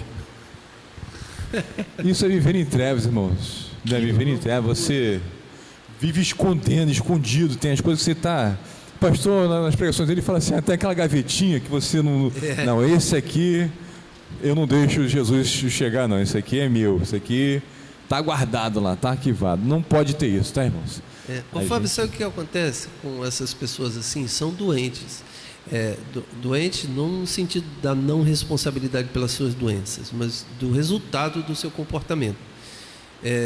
Vivem uma vida doente, porque geralmente levam a uma vida estressante, psiquicamente conturbada, neurótica, há uma neurose o tempo todo, não há paz no coração, não há estabilidade emocional, não há, o seu sono não é em paz, o sono é sempre conflitante, não há, é uma vida desgraçada. Esse termo é muito forte, mas é verdade, é uma vida desgraçada. Um homem sem Deus é um desgraçado. Todo homem sem Deus realmente é um desgraçado, né? Amém, pastor. E só para a gente concluir esse segundo tópico, é a frouxidão quanto às implicações do discipulado. Aí tem o texto em João, capítulo 6, versículos 66 ao 69. Só para contextualizar, é aquela passagem logo em seguida, né? Jesus, ele multiplicou os pães, aí a multidão que estava seguindo ele se alimentou, se fartou de pão, ficou todo mundo contente. Aí no dia seguinte, Jesus volta e faz um discurso dizendo que Jesus é o pão da vida. E todos que quisessem ter vida deveriam seguir os seus caminhos, seus passos, né? E aquela multidão que ouviu aquele discurso, ela fala: dura esse discurso, quem que pode seguir? E a multidão vai embora, não segue a Jesus. Aí Jesus vira para os discípulos dele, né? O Pedro, Mateus e tal. E esses também, lembrando, esses outros que foram embora também eram discípulos, estavam seguindo Jesus. Mas eles, diante dessa dureza do discurso, eles abandonaram. E Jesus pergunta para Pedro e para os outros apóstolos: e vocês não vão embora também, como os outros? E Pedro responde: para onde iremos, né? Só tu tens as palavras de vida eterna. Então, essa passagem, o autor ele colocou aqui como para citar esse outro obstáculo, né, para a vida eterna. E ele colocou aqui a frouxidão, mas eu diria assim, a covardia, né? A motivação errada. A pessoa está seguindo Jesus pela motivação errada. Ela está seguindo Jesus porque, Jesus dá pão, ele alimenta, né? Misericórdia, viu? Sim, isso é muito interessante. As pessoas que voltam para ganhar cesta básica. Voltam para ganhar cesta básica, é terrível. Isso é muito interessante ser colocado, porque até agora a gente falou para aqueles que estão fora. Agora estamos falando para aqueles que estão dentro. Ou seja, para dentro da igreja. As pessoas que estão no ambiente da igreja podem ficar de fora da vida eterna por uma frouxidão no seu discipulado, porque entendem que podem seguir a sua vida de qualquer jeito, de qualquer maneira, apenas estar na igreja de forma secreta. Não seria secreta, mas como assim? Como um falso discípulo. Não, um discípulo que está dentro, mas na verdade não come a carne nem bebe do sangue de Jesus. Está dentro, mas não está. Faz parte, mas não assume a sua condição. Isso é uma frouxidão no seu comportamento. É um chamamento de atenção para todos nós, para mim e para você que está em casa. Chama a atenção a fim de que você não viva uma vida cristã de forma negligente. Não há meio termo nessa questão. Ou você é cristão ou não é. Ou você é um cristão de fato, ou você é um cristão, um falso cristão. Ou você é crente mesmo de verdade, ou você não é. Isso é muito importante. Não se engane. É um auto-engano, né? Uma ideia de que está com Cristo, mas na verdade só quer as benesses de Cristo. Não é um cristão autêntico, legítimo. Não quer o compromisso, né, pastor? É a pessoa que se veste igual crente, usa a Bíblia de crente, né? Tem a gíria de crente, tudo de crente, menos o caráter cristão. Isso. Né? Então, Fábio, mais uma vez eu insisto aqui em dizer: não ouça isso que foi dito agora pelo Fábio como uma questão para o outro. Ouça isso como uma questão para você. Olhe para você, para que você não seja isso que o Fábio está falando. Essa fala aqui que o senhor até colocou agora, eu lembrei que o Luciano falou um pouco atrás da parábola do banquete, né?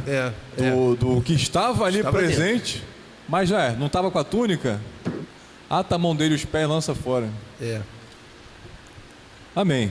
Irmãos, que Deus tenha misericórdia de todos nós, né? Porque todos nós também podemos ser essa pessoa, que possamos fazer sempre o autoexame. Daí aquele período de ceia ser muito importante no autoexame, muito importante. Olhar para dentro de si, pedir a que o Espírito nos ajude nesses momentos, que Ele sonde o nosso coração. A leitura do Salmo, né? Sonda-me, Senhor, vê se há algo em mim, algum caminho mau. Então isso é muito importante, esse autoexame. Irmãos, o nosso tempo já chegou ao final aqui já.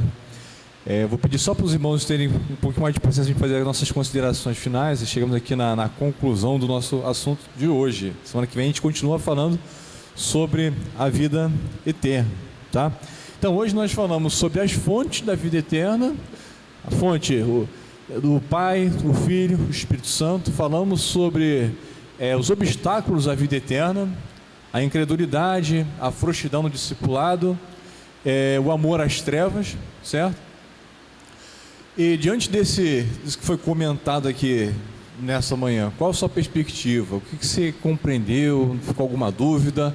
Mande as suas perguntas aí para nós, né, ao longo da semana, através dos grupos. A gente vai estar participando.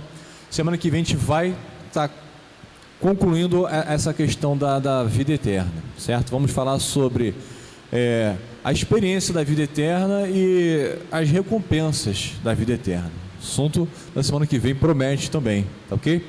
Então, antes da gente fazer a oração de encerramento e falar aqui os avisos, eu gostaria de escutar a palavra dos nossos comentaristas, assim, com brevidade, sobre isso que foi comentado nessa manhã.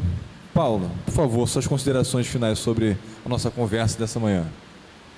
Então, mais uma vez, ressaltando aquilo que nós falamos, né, desde o começo da aula, do objetivo do chamado da salvação, que culmina na eternidade, com Deus enviando o seu Filho, com um sentimento de amor imenso, tamanho amor que Ele quer salvar a sua criação e nem a julga, porque ela, sua criação mesmo, se julga, né, se escondendo por detrás das sombras para poder fazer o que bem querer. Bem querer esse que é livre, e por isso ele é responsabilizado, como foi bem falado aqui pelo pastor, pelo presbítero, pelo diácono Fábio. Então, consequentemente, é isso que vai nos levar à concretude da eternidade, isso que nós estudamos aqui. O grande amor de Deus que salva a humanidade essa que é livre para responder, e com esse amor vai passar a eternidade ao lado de Deus. Então, agradeço aqui a oportunidade de estar aqui junto com o pastor Eli, com o diácono Fábio e o presbítero Luciano, de estar aqui com vocês também que estão nos assistindo. Tenham aí um bom final de domingo aí para vocês, e mais tarde nós estamos aqui cultuando juntos. Amém? Fica com Deus. Amém. Obrigado por suas palavras, Paulo. Acrescentou bastante ao nosso entendimento, ao seu ponto de vista aqui a respeito da salvação, da condição da liberdade do homem, e a implicação isso à sua própria salvação. Obrigado. Presbítero Luciano, que também é o nosso técnico aqui de informática, que estará fazendo encerramento ali. Então, vou passar a palavra para ele e depois o nosso pastor Eli. Se bem que nosso presbítero André chegou e vai encerrar aqui para mim. Mas eu gostaria de comentar um pouquinho sobre o que nós falamos aqui, sobre Deus, Jesus e Espírito Santo, né? Falamos bastante coisa aqui sobre vida eterna, e uma das coisas que foi falado sobre a responsabilidade do homem em fazer a escolha correta. Eu queria deixar um texto para falar sobre isso. Deuteronômio capítulo 30, versículo 19, que diz assim, ó: os céus e a terra tomo hoje por testemunhas contra ti, que tenho proposto a vida e a morte, a bênção e a maldição. Escolhe, pois, a vida para que vivas, tu e a tua semente. Ótimo. Esse texto, claro, a gente tem uma expectativa, e que sempre após essa live, né, essa bate-papo que a gente tem, outras pessoas vejam. Então, é muito direcionado para todos nós, mas aquele que não tem ainda essa escolha de vestir a túnica para participar dessa bodas, dessa festa, escolha a vida, meu irmão. Escolha a vida, porque a morte, ela já está sentenciada para você, mas existe a possibilidade da vida eterna. Existe e é real, e não tem outro caminho que não seja por Jesus. Muitos deuses se apresentaram durante esse tempo, mas somente Jesus venceu a morte, somente Ele. Então não tem outro caminho, não tem outro Deus, não tem outro. E não estou falando de religião, pastor, queria deixar isso claro. Não estou falando de igreja, estou falando de Cristo, o único que pode conceder a vida eterna. Tenha essa lição de hoje como um marco e uma mudança na sua vida, porque tem condições ainda. Existe possibilidade, até que Jesus Cristo volte, existe a possibilidade de escolhê-lo como único e suficiente Salvador. No mais, tenha um bom domingo e à noite estaremos aqui para louvar e bendizer a este que nos deu a condição, o direito de escolher a vida eterna. Amém. Perfeito essa fala, o presbítero Luciano. É bom sempre lembrar que existe a possibilidade de quem está nos assistindo ainda não ter essa experiência com Cristo, né? Essa experiência de transformação, de aceitar, de ver essa vida com Cristo, essa experiência. Então, siga aqui o que o nosso presbítero disse, né? Esse versículo que ele colocou aí é Deuteronômio 30, né? 30 e 19. É como se fosse uma prova de múltipla escolha, que só tem 2 escolhas, e o professor ainda dá cola, né? Ó, escolha, pois, a vida. É boa. Né? Então, irmãos, olha, escolha a vida. Vem para o nosso mundo, né? Vem viver essa vida que, poxa, é tão maravilhosa, tem tanta perspectiva, tanta coisa boa, tanta esperança. Nada que você pode fazer com a tua liberdade se compara com o que a gente tem em Cristo Jesus. Amém? Então fica meu agradecimento a vocês que acompanharam essa nossa live, vocês que estão nos assistindo, que são nossos irmãos em Cristo, vocês que vão ser, em nome de Jesus, nossos irmãos em Cristo, virão a ser, em nome de Jesus Cristo. Um grande abraço, um excelente domingo para vocês, e logo mais estaremos juntos novamente. Agora eu vou passar a palavra para o nosso pastor, ele fazer suas considerações finais, trazer os avisos, caso tenha, tá? E fazer a oração para o encerramento. Amém. Amém. Meus amados, foi um prazer estar mais uma vez nessa manhã. Eu queria dizer aqui que os temas que têm sido aqui abordados pela EBD são temas fundamentais, importantes, temas que realmente te levam a uma vida cristã muito saudável, muito bem fundamentada. São fundamentos verdadeiros, autênticos, legítimos. Falar sobre esses assuntos são importantes. Compreender a salvação, compreender a vida eterna, compreender também a condenação eterna. Isso é importante. Aqui é uma escola bíblica. Queremos, obviamente, com isso que seja evangelística, como na fala de vocês, no sentido do convite, e aí reafirmo esse convite. Se você compreende e compreendeu essa mensagem, se o Espírito de Deus tocou no teu coração, escolha então viver a vida eterna. É posto na sua frente nessa manhã agora, e isso já te responsabiliza, porque você não vai poder dizer que não teve a oportunidade. Então tenha nesse momento a decisão de escolher a vida e a vida eterna com Cristo Jesus.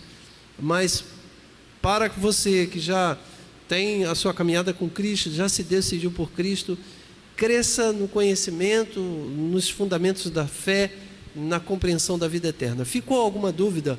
Mande perguntas para a gente. Aí no nosso site, melhor dizendo, na nossa página do Facebook, tem o WhatsApp nosso, tem o contato de telefone. Você pode entrar em contato, nos procure, faça as suas perguntas. Será um prazer, será uma alegria conversar com você. Então faça isso em nome de Jesus, que Deus abençoe a tua vida. Logo mais estaremos aqui, o culto a partir das 19 horas, sempre com o uso de máscara. Não esqueça, traga a sua máscara, use a sua máscara. Álcool, já tem aqui álcool líquido e álcool gel. Eu prefiro usar o álcool líquido do que o gel, porque o gel não me dou muito bem. Mas então tem para você escolher. Mas use a sua máscara, então tudo com segurança. Mas venha bem dizer, venha adorar o Senhor, venha glorificar a Deus. Já chegou aqui o presbítero André, o Fábio está ali atrás, daqui a pouco estarão preparando as canções, toda a liturgia do culto, canções lindas, inspiradoras. Como foi inspirador o culto de domingo. A canção da Cláudia, cantando com o acompanhamento do André no teclado, foi linda, maravilhosa. A canção da Estherzinha com a Silvia e o André foi inspiradora, foi incrível, aquilo foi maravilhoso, foi inspirador. Tanto é que fizemos recortes da canção e colocamos no Instagram da igreja, e em torno de 6 horas teve mais de 1000 visualizações. Em torno de 6 horas, é verdade. em torno de 6 horas de postagem, teve mais de 1000 visualizações do nosso Instagram. O Instagram me avisou. Ele me deu um toquezinho, ele mandou uma notificação para mim, ó, seu vídeo teve mais de 1000 visualizações em menos de 6 horas. Eu fiquei assim maravilhado. Então, é inspirador realmente. Se você ainda não viu, se você não se inscreveu, inscreva-se nos canais de YouTube, Facebook e Instagram da igreja. Muita coisa boa tem lá para você, tá bom? Podemos orar então, Fábio? Vamos orar.